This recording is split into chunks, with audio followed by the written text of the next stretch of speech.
With me today, I've brought in the author of two best-selling books, and he also hosts a weekly TV show on the Blaze called The Economic War Room. Kevin Freeman joins me. Welcome to the program, Kevin. Great. Good to see you, Sam. Okay, good.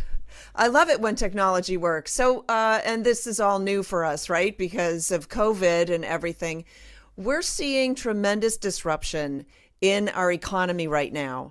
And you and I have had this conversation before that we haven't really been taking into account the cost of that disruption. So, can you talk to us a little bit about that, the costs that aren't necessarily being counted?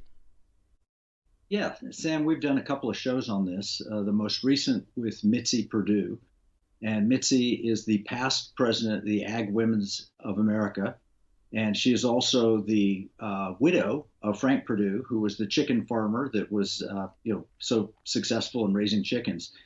And one of the side effects of having our economy shut down is we put our farmers in limbo. They don't know what to do. They don't know if they should raise food that we eat or if they should raise feed that they could put on the shelf and use later. And what that's creating is a massive food crisis down the road that's going to cause literally thousands, if not hundreds of thousands of people to be food insecure. And it's all because we've shut our economy down and the farmer doesn't know what to do with their food. If they produce for restaurants and the restaurants are shut, they just have to throw the food away or euthanize the livestock. And that's what they've been doing. And it's tragic. So we talked about this also. There's a rancher that's gone on and done a couple of videos talking about how the government is telling him you need to basically euthanize your cattle and just dispose of them because there's no infrastructure for processing the cattle, the meat, and getting it down the road to the supermarkets. So there's a lot of disruption that we're not even really cognizant of yet. Are we facing a bigger issue sort of down the road, or if we go back now, is this enough time, do you think, to mitigate a lot of this damage? Well, there's some damage that cannot be mitigated at this point, but the sooner we get our economy open, the faster the farmer can make the right decisions.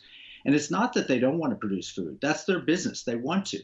But they may be producing it, for example, for the little milk cartons. And if you produce milk for cartons, it's not the same as producing it for the gallon jugs that go in the supermarket. So we might have shortages because farmers are not able to produce and use the traditional supply chain. This is one of the side effects of mass efficiency that we've developed in our supply chains, where you can't just quickly substitute or switch out. But if we stay shut for another month, 6 weeks, like many governors are saying we should, like many on the progressive left are saying we should, we will be sentencing people outside of this country and people inside this country to starvation potential. And that's really tragic. So the idea of keeping our economy shut down for another 6 weeks is an impossible one if you want to save the most lives. We have to get our farmers back into production and get the supply chains back working. I've actually talked about this a little bit on the radio show too, is that what we're doing is we're making a choice between two different types of lives.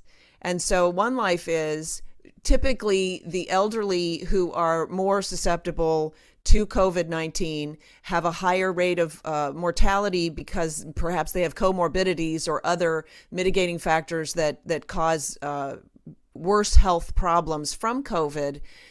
But we're choosing between those lives and the lives potentially of people who are just everyday average citizens who may be not able to survive an economic downturn in the way that I suppose. What is it that the government just assumes that if they write you a $1,200 check, you'll be happy?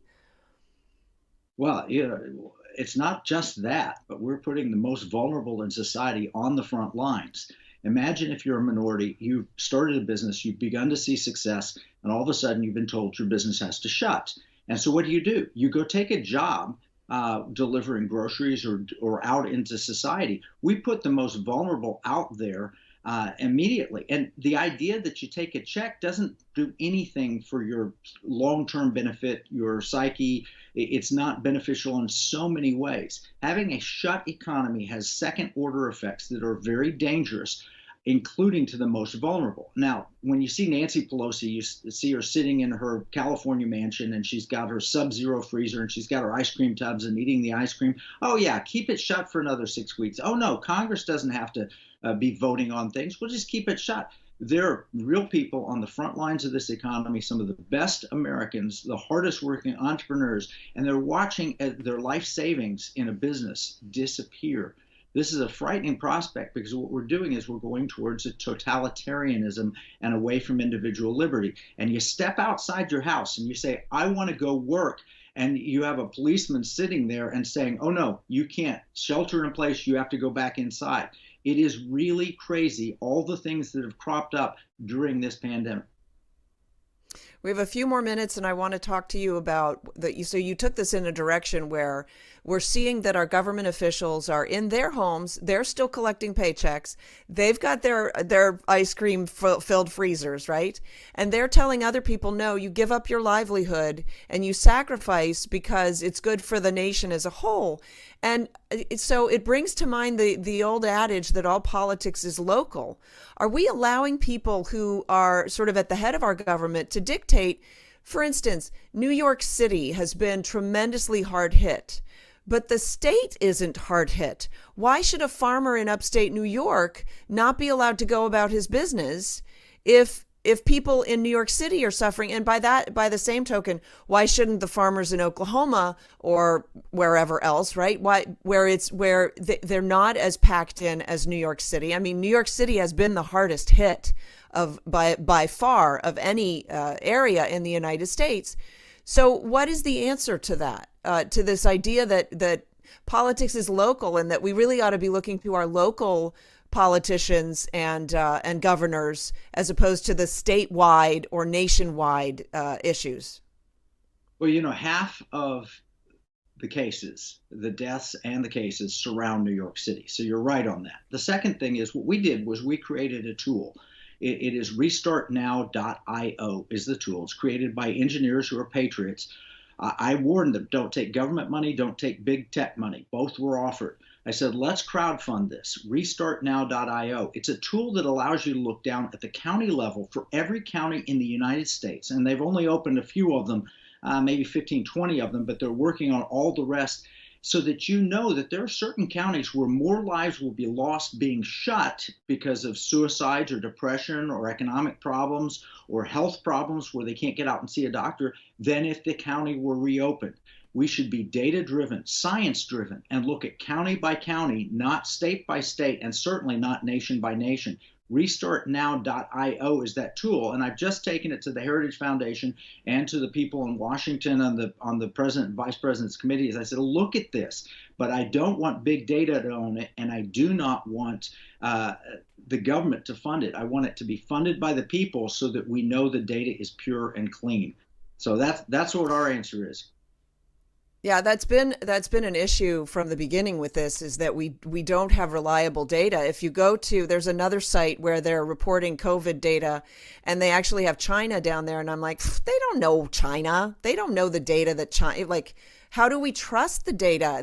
That's another big question, and that, I think, is part of where all the fear comes in. And so we have a lot of people who are just responding in fear.